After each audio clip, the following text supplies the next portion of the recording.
Cette rencontre a été très importante et très utile en ce sens qu'elle nous permet de mettre en place un cadre de redevabilité. Quels sont les rôles et les responsabilités de l'État? Quels sont les rôles et les responsabilités des organisations de la société civile, tant nationale qu'internationale? Sommes-nous tous en train de jouer ce rôle-là, conformément aux engagements que nous avons pris? Nous pensons qu'il faut absolument pérenniser ce genre de rencontre entre l'État, les partenaires techniques et financiers et les organisations de la société civile.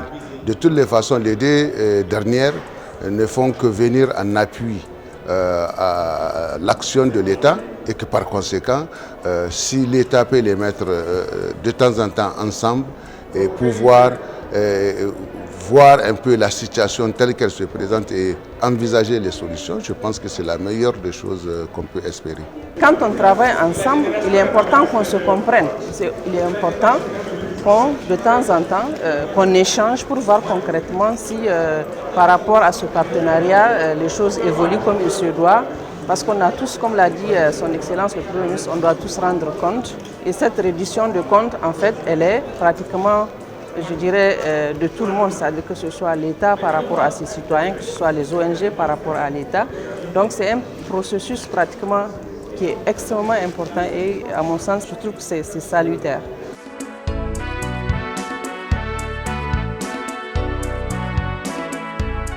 Samedi 29 février 2020, le Premier ministre, chef du gouvernement, son Excellence, M. Birji Rafini, a présidé une rencontre stratégique de haut niveau à Niamey.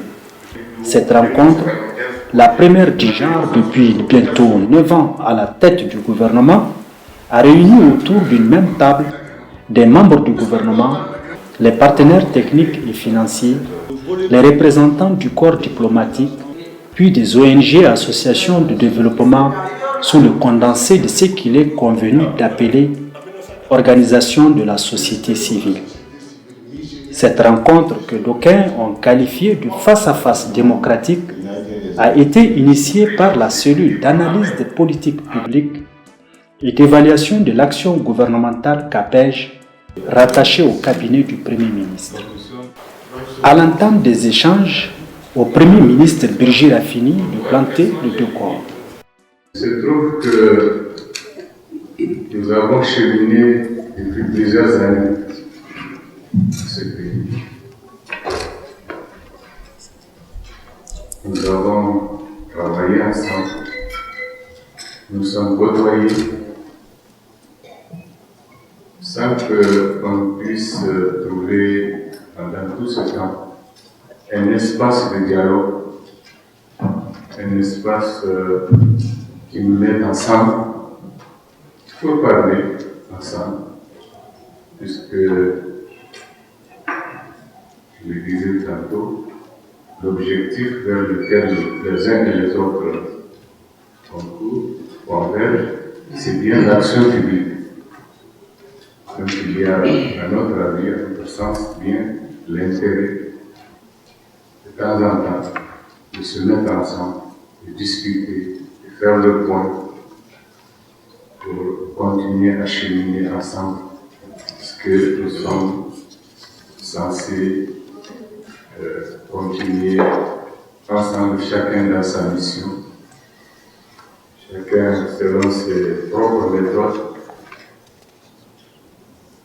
à pouvoir cheminer dans l'intérêt bien compris de nos populations. Cet espace de dialogue multi-acteurs est créé dans un contexte socio-politique national exacerbé par une situation sécuritaire complexe et une agitation quasi permanente du front social. À l'évidence, les proportions inquiétantes de la situation sécuritaire ont rendu complexe celle humanitaire, d'où la nécessité d'évaluer, recadrer, réviser, voire repenser le rôle des ONG et associations de développement intervenant au Niger. C'est ainsi que le ministre en charge du développement communautaire est entré dans le vif du sujet, présentant l'état des lieux de ce secteur et les perspectives que le gouvernement envisage de lui imprimer. La politique d'émergence des ONG et associations de développement conduite par notre pays depuis le milieu des années 80 a permis de favoriser l'éclosion et le développement fulgurant d'un mouvement des ONG dynamiques. Ainsi, on peut retenir que le nombre d'ONG a évolué de 60 organisations en 1990 à 2895 en 2018. De même, alors que le nombre d'ONG étrangères était de 49 en 90, soit 82%, pour seulement 11 ONG nationales, soit 18%, cette pyramide s'est inversée en faveur des ONG nationales, dont le nombre s'établit en 2018 à 2655, soit 90%, et 240 pour les ONG étrangères, soit 8%, ce qui porte le nombre total des ONG au Niger, comme je l'ai dit plus haut, à 2895 ONG en 2018. En termes d'emplois créés, les ONG ont déclaré 14 125 postes en 2017, dont 98,95% des nationaux et 1,05% d'expatriés. Ces chiffres s'établissent à 13 420 en 2018. En 2017, sur la base de leur rapport d'activité, les ONG ayant déposé un rapport d'activité ont déclaré avoir dépensé 133 milliards environ. Ce montant s'établit à 130 milliards en 2018, répartis selon les proportions diverses dans les 5 axes du PDS 2017-2021. Malgré ce tableau fort encourageant avec un secteur des ONG dynamiques, on se trouve confronté à des difficultés énormes qui risquent de compromettre la maîtrise de ce domaine par l'État, mais aussi la pérennité des résultats chèrement acquis par un secteur qui génère 17% des ressources financières consacrées à la mise en œuvre du PDS. En effet, on relève un faible respect par les ONG à son développement du cadre juridique et administratif à être tracé par l'État, avec par exemple 28% seulement des ONG à son développement, et qui ont satisfait en 2018 à l'obligation de dépôt du programme et des rapports annuels d'activité. 19% qui sont en règle par rapport à la signature du protocole d'accord type. Cette situation a pour conséquence, entre autres, la faible maîtrise des interventions des ONG à son développement par l'État, d'où un problème de coordination et d'optimisation de l'utilisation des importantes ressources mobilisées par ces dernières. Par ailleurs, la traçabilité des financements mobilisés par les ONG constitue aussi une source de préoccupation dans la mesure où l'origine des ressources utilisées par ces structures n'est maîtrisée qu'à hauteur de 40% seulement. Pour sa part, le coordonnateur de la CAPEJ a présenté de façon sommaire les différentes ONG internationales qui accompagnent le gouvernement dans le sens d'améliorer les conditions de vie des populations nigériennes. M. Abdoulaye Garba l'a fait en insistant sur l'efficacité et la pertinence des interventions sur le terrain. Outre les objectifs assignés à ce panel, les forces et les faiblesses du secteur des ONG et associations du développement évoquées par le ministre Amani Abdou ont suscité des vives réactions, pas les moins disproportionnées. Quels sont les enjeux et défis? Est-ce que ça s'aligne aux politiques publiques ou aux différents agendas internationaux, ODD ou agenda 2063 développement? Si ce n'est pas le cas, qu'est-ce qu'on doit faire ensemble pour que nous puissions changer de stratégie, changer de paradigme en fonction de nos différents contextes pour pouvoir atteindre nos populations? Ces ONG et nous-mêmes faisons un travail extrêmement important, en tout cas qui participe à booster l'effort du gouvernement dans presque tous les secteurs. Mais ce qui manque le plus souvent, c'est la conjugaison des efforts par rapport aux résultats. Mais je pense qu'il faut aussi donner l'opportunité aux ONG nationales. J'insiste sur l'aspect national parce que, avant tout, toutes celles qui viennent, qui ne sont pas nigériennes et qui viennent au Niger, elles viennent parce qu'elles savent que sur le terrain, elles vont trouver des ONG nationales. Et si l'État du Niger, notre État, ne crée pas les conditions pour que ces ONG nationales-là soient capables d'être des répondantes pour ces ONG internationales, je pense qu'une fois de plus, nous allons plus travailler à faire ce que les autres veulent, c'est-à-dire toutes les critiques qu'on fait au gouvernement, on va être comme le gouvernement, on va faire comme ce que les autres veulent. Et aujourd'hui, c'est peut-être parce que certains ont voulu qu'il y ait ce cadre que ça a évolué. Et il faudrait nécessairement que les dispositions soient prises pour qu'on ait une adéquation de nos textes par rapport à les textes réalisants des ONG. Maintenant, il y a un aspect important, peut-être que je vais finir par là. Aujourd'hui, le cadre d'intervention, même, on est en train de dire d'assainir. Je crois que la caverne devait avoir dans son cahier de charge et de social, c'est de faire une analyse du cadre d'intervention des différents acteurs et partenaires.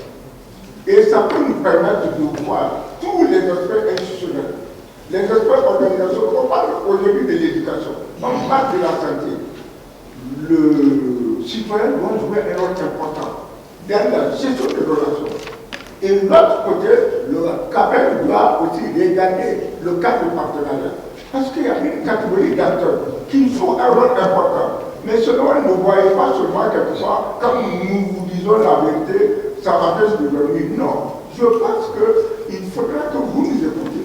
La tension est montée d'un cran dans la salle, notamment sur les questions de bonne gouvernance et du respect des libertés publiques dans un contexte d'insécurité. Hier seulement, avant de venir, on avait entamé un communiqué du gouvernement sur des fonds publics qui ont été dilapidés concernant la défense. Nous, on s'est donc demandé à faire ce communiqué-là, si on devait venir parler avec vous ou pas. On a dit qu'on va quand même y aller. Mais c'est trop grave ce qui est en train de se passer là. Vous voyez que nous, là, on va accepter que comme ça, là, dans une démarche de contrat, que vous dites qu'aujourd'hui, il faut trouver les moyens de particulièrement bâillonner la société civile, qu'elle soit nationale ou internationale. Et quand on parle de débat démocratique, il ne faut pas aussi le restreindre et le circonscrire. C'est tout juste pour dire que si aujourd'hui cet exercice est le premier du genre, je pense qu'on saurait apprécier l'ouverture démocratique, la disponibilité au dialogue du gouvernement à ce seul exercice. Il y a d'autres aspects sur lesquels le gouvernement a écouté différents pans de notre société, différents acteurs qui concourent à l'action démocratique et à l'action publique. Et je pense que nous contribuons à la vie. Nous contribuons au maintien de la démocratie.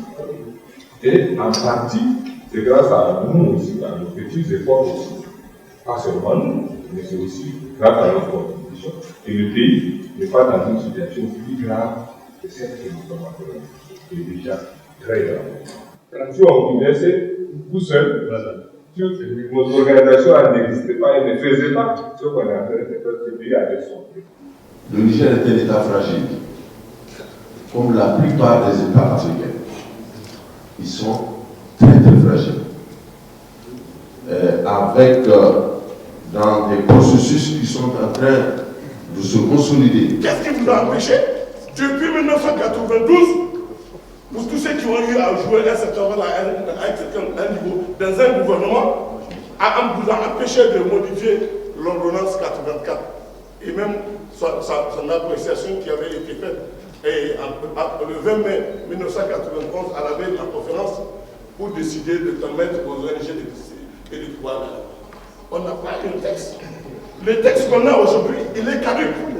Tout ce temps-là, on n'a pas un texte qui organise le régime des associations. Il n'y en a pas. Ce texte que vous invoquez là, il est caduc. L'article 182 de la Constitution actuelle dit que les lois et règlements en vigueur, entrés en vigueur antérieurement à la présente Constitution, restent applicables à ceux qui n'ont rien de contraire à la Constitution actuelle. Or, l'ordonnance 84, elle est totalement contraire à la Constitution actuelle. Donc, tout ce qu'elle dispose, dans une grande mesure, est caduc. Mais ceci ne doit pas occulter l'obligation pour chaque catégorie d'ONG de rendre compte. Mais aussi l'État, en ce qui le concerne, il a un travail qu'il n'a pas fait depuis trop longtemps et qu'il doit forcément faire. Celui d'encadrer, celui de suivre. Si je reviens à la question de la loi, de l'ordonnance qui régit les associations, moi j'étais acteur de la société civile, j'étais intervenant dans le PASOK et je sais que le PASOK a cherché à réviser cette loi. Mais nous avons été confrontés à beaucoup de difficultés. Ce n'est pas un décret, c'est une loi qui doit se réviser de façon démocratique entre l'État et les associations.